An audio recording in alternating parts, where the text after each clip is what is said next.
Welcome to another edition of the Committed 100 Ministry Group, where we are 100% committed to teaching the Bible to those who are 100% committed to learn.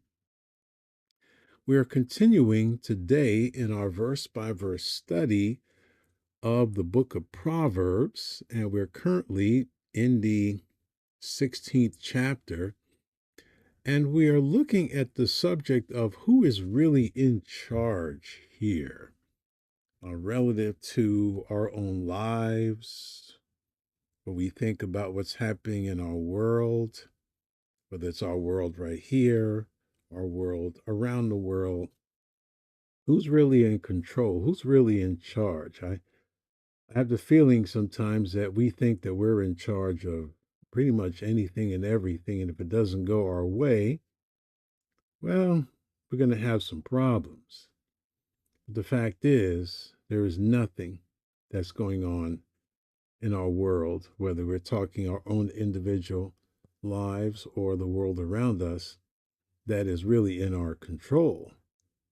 These things are all done by the sovereign plan of God. Now, it doesn't mean, of course, you don't get about the bed, you don't do life, but you're not doing things independent of God's plan. And a lot of people have this idea that, well, they're doing it. Well, you're not doing it. Proverbs 16, verse 1 says, the preparations of the heart in man and the answer of the tongue is from the Lord.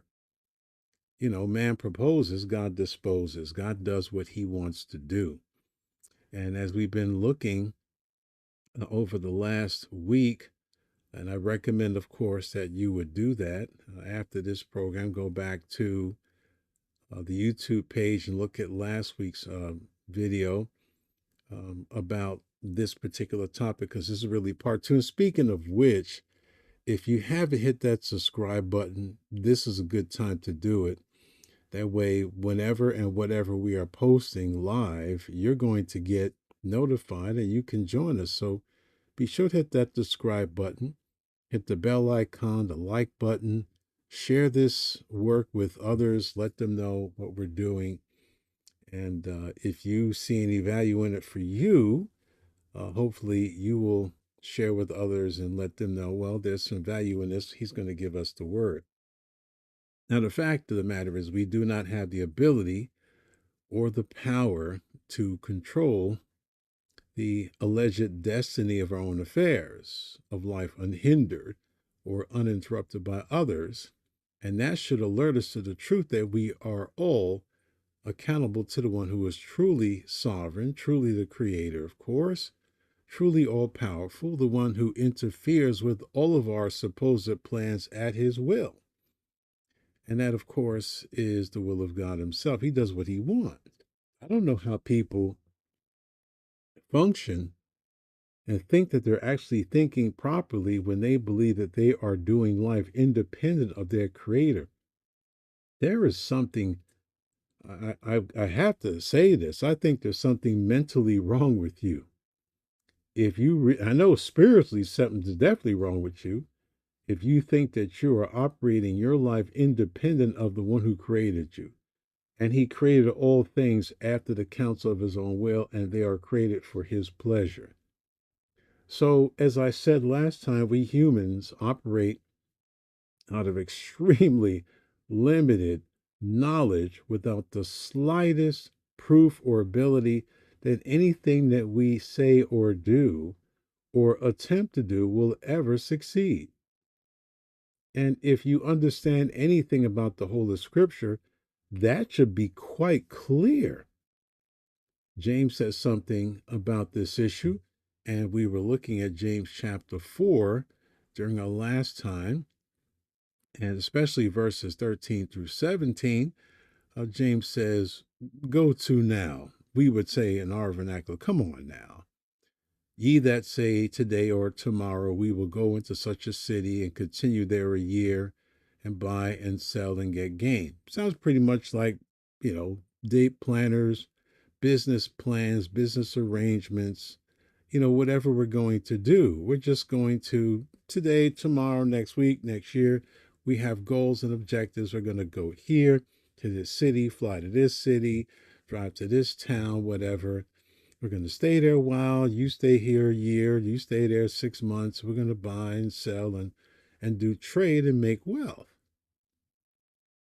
Well, verse 14 says, you don't know what's going to happen on tomorrow. You don't have any idea. And the fact of the matter is, my friends, that James warns us, everyone, about the dangers of resting on a false security that our plans will succeed.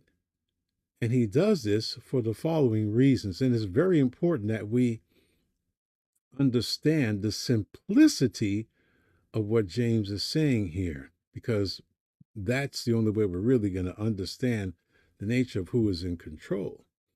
Verse 14, whereas ye know not what shall be on the morrow. For what is your life? It is even a vapor that appeareth for a little time and then vanisheth away. You know not what will be on tomorrow, because you're not omniscient. You're not all knowing. Again, we operate with extremely limited knowledge. In fact, it is so extremely limited, it borders on ignorance. Number two, we're not omnipotent. We're not all powerful. We do not have the power to bring tomorrow to pass. And third, the truth about your life and mine is that it is brief, it is short, and the length of it is totally beyond our knowledge or control. That may well be the most difficult truth for people to accept, as if not accepting it is going to change anything. You're going to get old. Well, some of us are. I mean, the way things are going now, I'm not really sure you're going to have a lot of old people. Anyway, the whole point I'm making is that's going to be a very difficult truth for people to accept, the fact that life is brief and it is short. And the length of our life is totally beyond our knowledge or control. We can do what we can in our humanness, to eat the right foods again. And everyone's saying if you eat the foods, you're going to live to be 100. Well, what happens if you don't? If you live to maybe 60? A lot of people are dying at what might be considered midlife. It's not uncommon. The point is, we don't know. We act like we do know, but we don't. So we all need to stop kidding ourselves as if to think that we are just going to live forever on this earth and that death will not approach my doorstep until I am 157 years old. There are people I know personally who actually believe that science is going to advance to such a way where their physical body will be able to live forever. They're going to kind of do a Borg thing, you know, half human, uh, engineered, mechanical, whatever.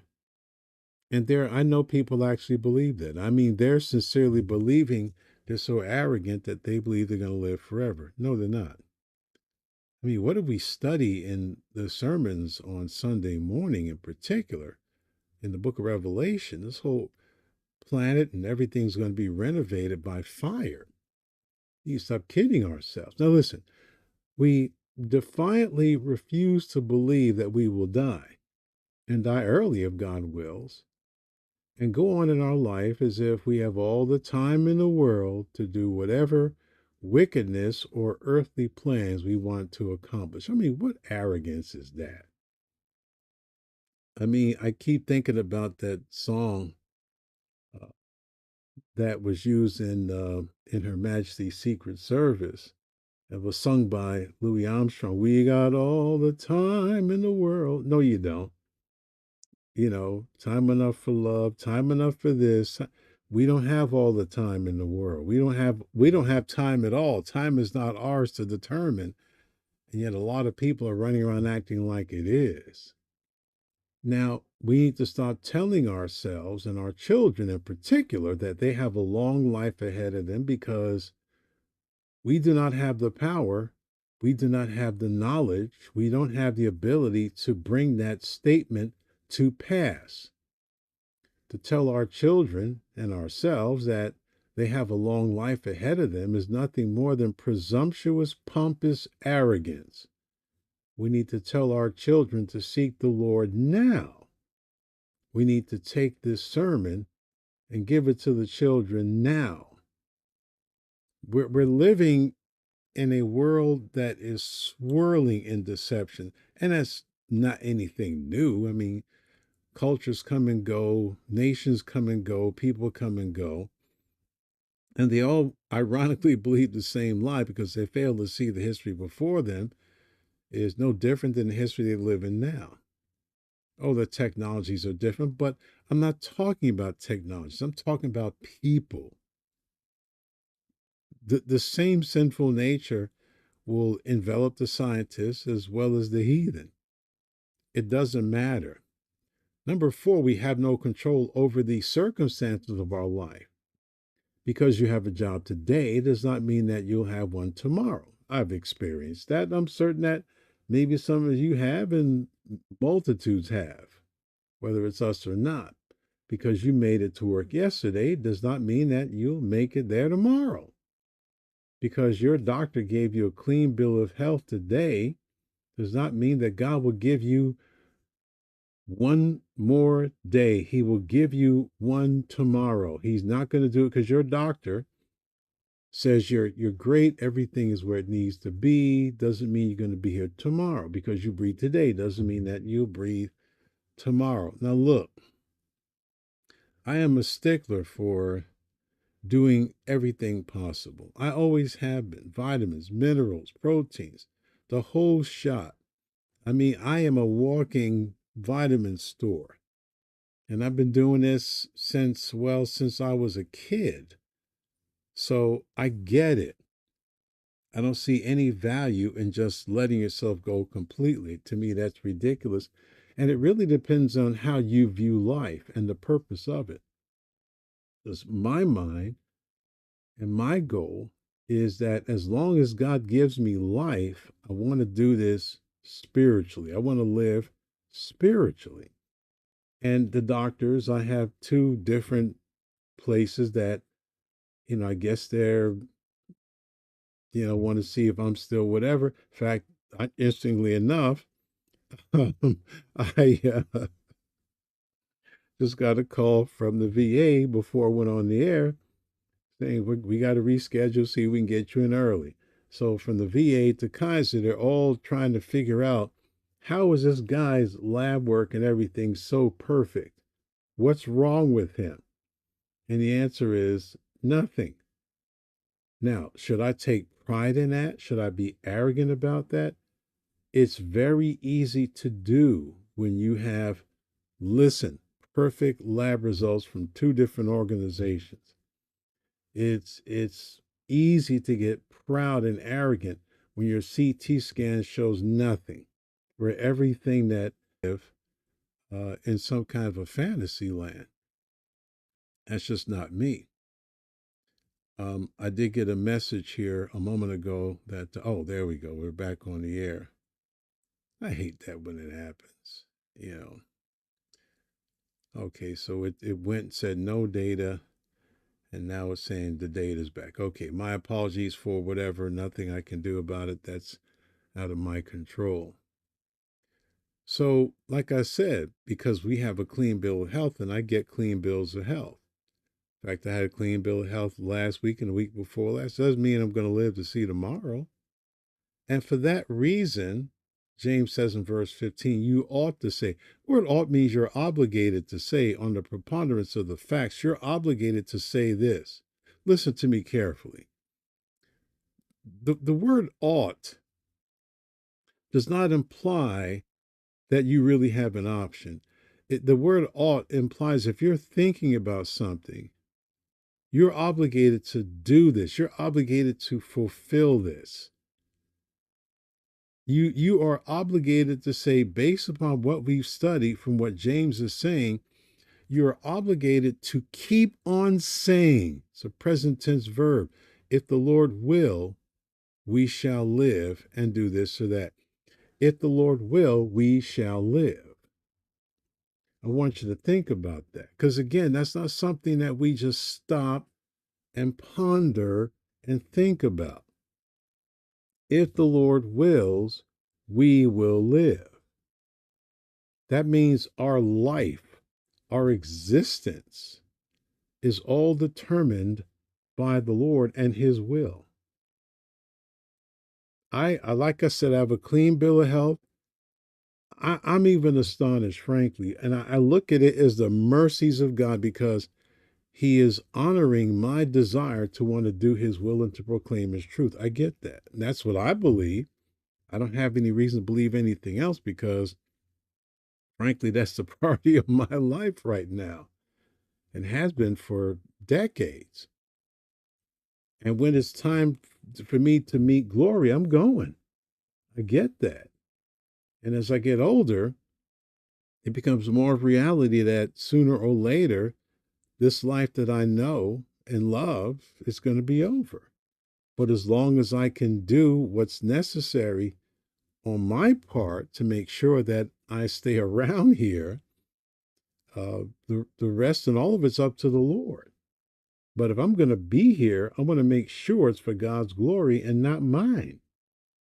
I lived for my glory before I got saved. This is all for the Lord. This is how I offer the Lord, my daily offerings to him is to do his will, to try to help you to understand that maybe someone's listening right now and they're going through whatever, and they need to sit down. Y'all need to sit and focus on what's really important.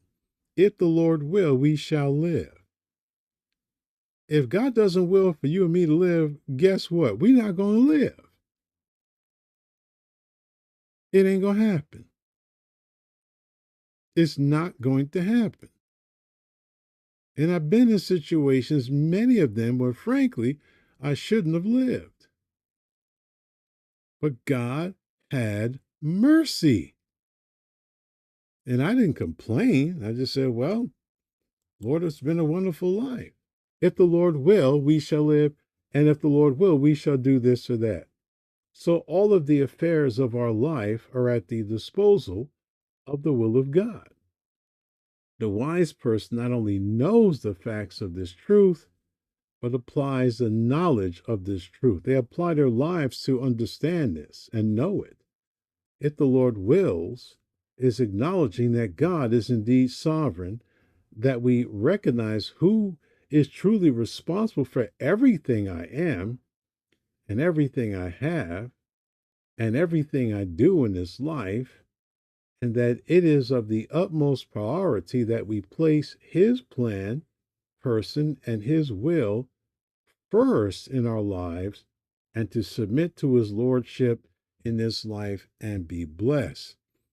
I don't know about you, but the best place for Harley Howard to be is blessed spiritually to be able to get up every day and to have this privilege to teach the word. I don't foresee anything that's greater than an outside of heaven. What I've been privileged to do is the greatest blessing of all. It is. It's the greatest blessing of all. And I just wish people would see that. I think it's sad that we have to be reminded to stop and think and go, yeah, why do we have to do that? That should be the normal part of our life. If the Lord will, we shall. That's why I'm always saying to people, God willing, because I don't know. If God wills it, it'll happen. If not, it won't. And it's been my experience that when God doesn't allow things to happen, it's always been for the benefit. And for me, it's like, thank you, God. Let's move on. So we make our plans, prepare them in our hearts, attempt to carry them out without conscious thought of God. But the end result will accomplish the will of God. This is another thing that we really think we're smart. Some of us think we're slick. We think we're going to do our thing. I got these plans. I got my plans are all secret. I don't tell nobody nothing. I'm gonna do X, Y. You go right ahead. You go right ahead, miss. You go right ahead, mister. You watch what God does. God doesn't like secret plan. He doesn't like when people are deceitful and trying to hide and sneak around, do stuff like that. That's not God's plan. I don't have to show X, Y, and Z in my plan. You go right ahead. You go right ahead. Like I tell people all the time, those one or two that will listen, I didn't get this old and pretty by being slick. I got this old and pretty and handsome by trusting the Lord. It's had nothing to do with me, believe me. The end result of whatever we're going to do is going to accomplish the will of God, not ours. And that's a difficult truth to grasp at times, but we need to understand that no matter what we attempt to do in this life, it will accomplish the goal and the plan that God set forth. Whether in blessing or in blasting, it's going to do that. It's going to do it.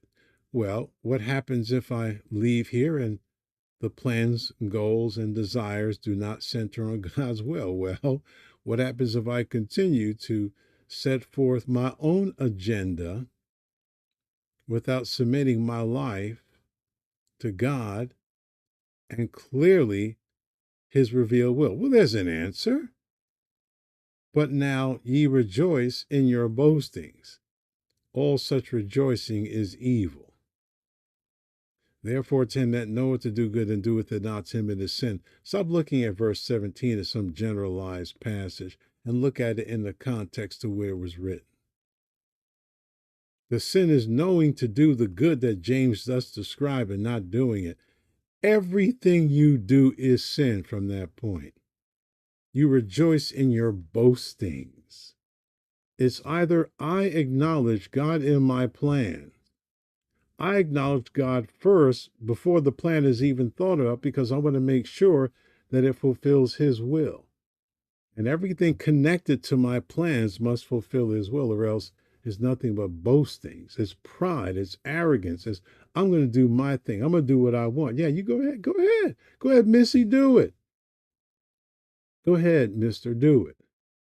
You rejoice in your boastings. You want to acknowledge God and his sovereignty. You want to acknowledge the very fact that the only reason why you're alive is because of God. You want to acknowledge that. Okay, well, then you're boasting in yourself and in your own ability because your pride has blinded you to that which you can't see. But that doesn't stop God. It doesn't stop the results of your pride. You rejoice. You keep rejoicing in your boastings about how you're going to do this and where you're going to go and buy and sell and get gain, going to be here, do that. All such rejoicing is evil. Every single bit of it is evil upon evil upon evil. There is nothing good about it. There's nothing godly about it. Therefore, in conclusion, to him that knoweth to do the good, which is, of course, acknowledging God, that if it's the will of God, we're going to live. And if it's the will of God, we're going to do this or that. If you're not willing to acknowledge that, then you're acknowledging that you're in charge and you're sovereign. Everything you do is going to come to pass because you already set it in motion. And James said, all of that is nothing but evil. Evil and sin. Therefore, it's him that knoweth to do good. Doeth the good is described contextually in this verse. Stop trying to make passages say what they don't say. And you don't do it. You don't do the good that James described here in context. To him it is sin. Now, if this teaching from God's word does not impact your stubborn will to change, if the truth from the scriptures does not cause you to repent from your objectives and your presumption against God, if you know to do the good, and the good in this context is exactly what James said in these verses, and you refuse to do what you have been instructed and commanded, what the scriptures say, well, you are sinning against God. That's what the scriptures teach. That's what it's saying. To deny God's sovereignty, to deny the very fact that we are alive at his disposal, the very fact that anything that we plan to do is ever going to take place at his disposal, is so obvious a truth. You'd have to be a prime grade A moron to deny it. And if you do deny it, it doesn't change the facts. I think I'm done today. I'm done today, folks. Look, press that subscribe button. Press the button. If you have not, then press the button and subscribe to our YouTube channel. That way, Monday through Friday, actually Monday through Sunday, with the exception of Saturday, 6 days a week, we have Bible teaching. Monday through Friday from 10:30 until we have Bible teaching, live Bible teaching. If that's something you want, then you press that button.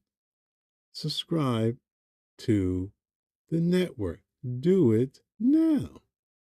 And then join us again, Lord willing, tomorrow. Lord willing, of course, as always. And we'll go through or continue our verse by verse study through Psalm 119. And then, Lord willing, on Wednesday, we're going to go back to chapter 1 of the book of Acts. We just started there a few weeks ago.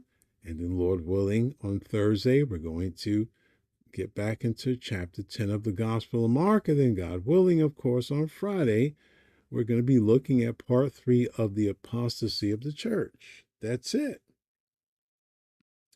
Press the like button, press the subscribe button, click the bell icon, click all, share the work.